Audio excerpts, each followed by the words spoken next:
Bom dia, boa tarde, boa noite, qualquer que seja o caso. Meu nome é professor Bigatão e hoje o tema da nossa aula é cálculo estequiométrico. Mas eu não quero falar de cálculo estequiométrico agora não. Eu quero ensiná-los a fazer um bolo de banana. Está preparado? Primeiro eu vou te apresentar os ingredientes então, vamos lá? Bolo de banana. 8 bananas nanica ou prata, 1 colher de sopa de fermento químico, 2 xícaras de chá de farinha de trigo, 3 ovos, meia xícara de óleo, 1 xícara de leite, 2 xícaras de açúcar refinado, lembrando que todas essas xícaras são também de chá. Modo de preparo.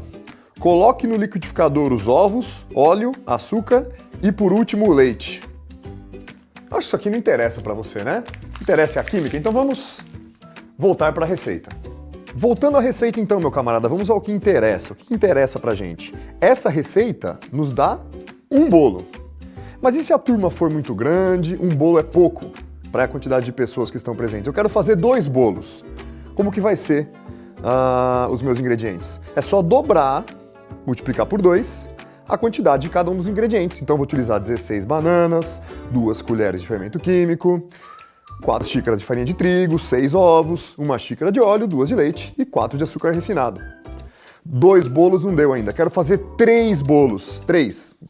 Quantidade de pessoas presentes na minha festa é muito grande, então vou multiplicar por 3. 24 de banana, 3 colheres de sopa, 6 e assim por diante. Ou seja, a proporção na qual eu coloco os ingredientes vai me dar uma quantidade diferente de bolos. Eu não posso fugir dessa proporção para chegar na quantidade de bolos que interessa. Tudo bem, professor, aí você pergunta, né? O que isso tem a ver com a química? A receita de um bolo nada mais poderia ser do que uma transformação química, né? A receita do bolo seria a forma de eu representar como que eu faço um bolo.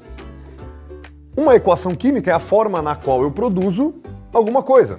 No caso aqui, a água. Como que eu posso produzir água? Uma das formas é fazendo a reação de combustão do gás hidrogênio. Gás hidrogênio H2, gás oxigênio O2, produzindo água. É assim que eu represento uma transformação química. Se fosse a transformação química do bolo, todos os ingredientes estariam antes da seta, anota aí, reagentes. Depois da seta estaria quem? O produto, que é o bolo. Então todo mundo que está depois da seta é o produto. No caso seria o bolo. Antes da seta, reagentes. Depois da seta, produto. Muito bem. É importante também destacar que você coloca o estado físico. É sempre interessante você colocar o estado físico das substâncias. Então H2 é um gás, G, letra minúscula entre parênteses. O2G também. A água é líquida na temperatura ambiente, mas nessa reação ela sai na forma de vapor ou na forma gasosa. Você poderia colocar aqui G ou V de vapor, mas isso você vai ver mais na aula de transformações químicas, de reação de neutralização, por exemplo. Você vai ver isso mais pra frente.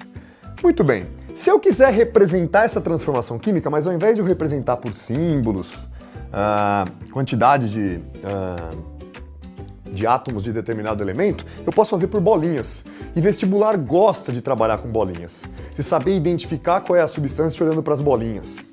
Como é que seria o gás hidrogênio se eu quisesse representar por bolinhas?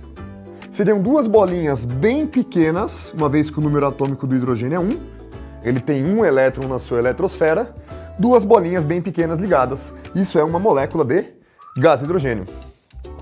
Gás oxigênio. Seriam 2 moléculas, 2 bolinhas um pouco maiores, representando agora sim uma molécula de gás oxigênio, composta por 2 átomos de oxigênio ligados. E a água, como é que eu representaria na forma de bolinhas? Seria um composto no qual eu tenho uma bolinha representando um átomo de oxigênio, ligado a 2 bolinhas contendo átomos de hidrogênio. Está parecido com o Mickey, professor. Verdade. A água ela tem o formato do Mickey, dependendo do ângulo que você observa. Por que isso, professor? Aula de geometria molecular, não perca. Tudo bem? Bom, aqui então eu estou colocando a reação na forma de bolinhas. Se você der uma olhada para cá, você vai ver que tem alguma coisa estranha. Porque aqui eu tenho 2 bolinhas laranjas, representando átomos de hidrogênio, e aqui eu tenho 2, tudo bem. As 2 que estavam aqui se ligaram a um átomo de oxigênio. Aonde foi parar o outro átomo de oxigênio? Para isso que eu tenho que fazer balanceamento de uma reação química. O que seria balancear? Bom, Duas bolinhas pegaram uma, formaram uma molécula de água. Sobrou uma bolinha de oxigênio. O que ela pode fazer? Ela pode reagir com mais uma molécula de hidrogênio. Mais uma molécula de hidrogênio. Não posso colocar um átomo separado aqui, não. Se é hidrogênio, eu vou adicionando bolinhas de hidrogênio. Então, duas bolinhas de hidrogênio. Duas bolinhas de hidrogênio reagem com uma bolinha de oxigênio e vão produzir mais uma molécula de água. Mais um Mickey aqui para você. Resumo. Qual é a proporção na qual hidrogênio e oxigênio reagem formando água? Qual é a receita de produção de água por essa reação? Por essa transformação química, representada por esta equação, na qual hidrogênio e oxigênio são reagentes e água é produto. A receita, a proporção é 2 moléculas de hidrogênio para 1 de oxigênio para 2 de água. Como eu represento isso? Colocando o número antes das substâncias. Então, 2 de H2 está para 1 de O2, produzindo 2 de água. Tranquilo? Muito bem. Então vamos ver novamente essa reação. Olha lá, 2 de hidrogênio reage com 1 de oxigênio, produzindo 2 de água. Acabei de falar para você que essa seria a receita, essa seria a proporção na qual os componentes reagem e são produzidos. O que quer dizer isso? Essa proporção é proporção em quê? Proporção em moléculas, né?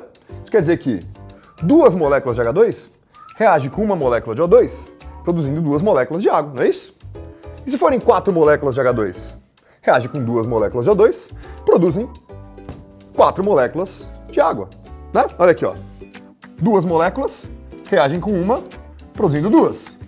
Se forem 4 reagem com 2, produzindo 4. E se fosse 12 vezes 10 elevado a 23? Quanto seria aqui? Metade. Quanto é metade de 12 vezes 10 a 23? 6 vezes 10 a 23. Produziria quanto de água? 12 vezes 10 elevado a 23. Quanto que é 6 vezes 10 elevado a 23 mesmo? 1 mol. Aí, professor, eu preciso lembrar disso pro resto da sua vida. 12 vezes 10 a 23, quanto que é? É o dobro. 2 mols. E aqui? 2 mols também. Tudo bem? Então, a proporção se mantém. O balanceamento vai nos dar a proporção em mols. Vamos ver então como que eu continuaria essa proporção. Portanto, se eu tenho a proporção sendo a quantidade em mol, 2 mol reage para 1 mol produzindo 2 mol, eu poderia fazer essa proporção também para o número de moléculas, como a gente acabou de ver. 2 mol são 12 vezes 10 a 23 moléculas. Meu camarada, está vendo que mol não tem nada a ver com molécula? Cuidado, hein, meu. Tem gente que fala que mol é igual a molécula. Não tem nada a ver uma coisa com a outra, é muita coisa diferente. E mol aqui tá certo, não tá errado. 2 mol, o símbolo de mols é mol. 2 litros não é 2L? 2 mol pode ser 2 mol, tá bom? Então 12 vezes 10 elevado a 23 moléculas reagem com 6 vezes 10 a 23 moléculas e produzem 12 vezes 10 a 23 moléculas. Muito bem, e se eu quisesse falar essa proporção em termos de massa? Eu ia usar as massas molares, quer ver só? H2, a massa do hidrogênio, 1 grama por mol. H2, 2 gramas por mol. Só que eu tenho 2 mol. 2 mol, cada mol são 2 gramas, 2 vezes 2 gramas. Isso é a quantidade em massa que reage de H2. Reage com quanto de O2? 1 vezes massa do O2, massa atômica 16. 16 vezes 2 vai dar uma massa molecular que equivale à massa molar de 32 gramas. E a massa de água? A massa de água produzida, massa de água H2, 2 vezes 1, 2, mais 16, 18. São 2 mol, 2 vezes 18 gramas. Essa é a proporção, então, na qual eles vão reagir em termos de massa. Se eu considerar a água como ela esteja saindo no estado gasoso, não no estado líquido, eu poderia fazer a proporção aqui também para volume.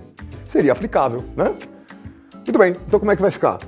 Se fosse na CNTP, 22,4 litros, você não precisa decorar isso, o volume de H2 utilizado seria 2 vezes 22,4 litros, volume utilizado de O2, 1 vez 22,4 litros, e a água, no estado gasoso, a forma na qual ela sai na reação, depois ela se transforma em estado líquido, você já não pode mais aplicar o volume molar.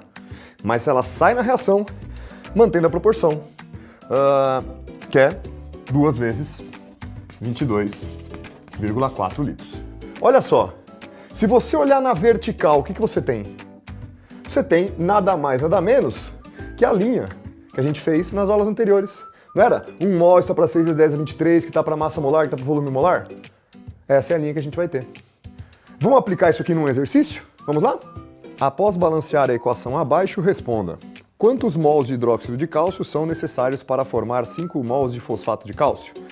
A equação está dada: ácido fosfórico mais hidróxido de cálcio produzindo fosfato de cálcio mais água.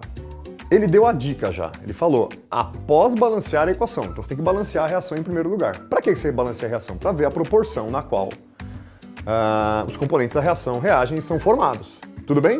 Essa reação tem 2 reagentes e 2 produtos. Como que eu faço o balanceamento? Vai ter que fazer todas aquelas bolinhas? Vai ter que saber a fórmula estrutural desse cara? Não, não há necessidade. Vamos colocar os coeficientes. Número aqui chama coeficiente. Tudo bem? Vamos colocar ele aqui na frente. Tudo bem? Tranquilo? Muito bem. Como que eu começo o balanceamento? A regra é, comece por quem aparece menos. Quem aparecer menos vezes na reação, você começa balanceando. Quem está aparecendo menos vezes na reação? O cálcio aparece 2 vezes. O fósforo aparece 2 vezes também, começa por um dos dois. Deixa hidrogênio e oxigênio para o final. Então, se aqui tem 3 cálcios, faz assim, ó. Coloca o número 1 aqui, coloca o número 3 aqui. 3 vezes 1 dá 3, 1 vezes 3 dá 3. Fósforos. Opa, cuidado. PO4, 2 entre parênteses, multiplica. Certo? 2 vezes 1, 2. Tem 2 fósforos, coloca um 2 aqui na frente. Ok? Muito bem. Quem aparece menos agora, hidrogênio ou oxigênio? Oxigênio é o que mais aparece na equação. Então vamos para o hidrogênio que vai ser mais fácil. Quer ver só? Quantos hidrogênios eu tenho do lado direito da seta? 3 vezes 2, 6. 6 hidrogênios. Aqui também tem hidrogênio, vou ter que somar. 2 vezes 1, 2. 2 vezes 3, 6. Aqui tinha 6, 6 mais 6, 12 hidrogênios. Que número eu coloco aqui para dar 12? Aqui tem 2. Então eu coloco 6. 6 vezes 2, 12. Tranquilo? Se você ficou com dúvida, faça de novo. Balanceamento é super importante para a gente seguir nesse processo. Tudo bem? Então tá bom. Pô, se você quiser conferir nos oxigênios, 4 vezes 2, 8. 2 vezes 3, 6. Total 14 oxigênios. 2 vezes 4, 8. 6 vezes 1, 6. 6 com 8, 14. Oxigênios também bateu. Tá balanceado também.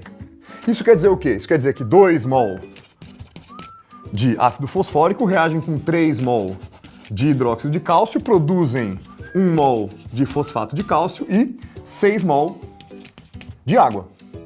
O que ele está perguntando no exercício? Quantos mols de hidróxido de cálcio são produzidos, são necessários para produzir 5 mols de fosfato de cálcio. Portanto, quantos mols são necessários? Essa é a minha incógnita. Eu vou colocar meu X aqui. São necessários para produzir 5 mols de fosfato de cálcio. Essa é a minha regra de 3. Ou seja, aqui no balanceamento eu tenho a proporção do meu bolo. Ele perguntou a relação entre 2 ingredientes, um reagente e um produto. Só fazer essa regrinha de 3. 3 mol está para 1 mol, X está para 5. A regrinha de 3 está fácil, né? X vezes 1, X vezes 1, X. 5 vezes 3, 15. Resposta, X igual 15 mols de hidróxido de cálcio. Então é isso. Até a próxima, pessoal.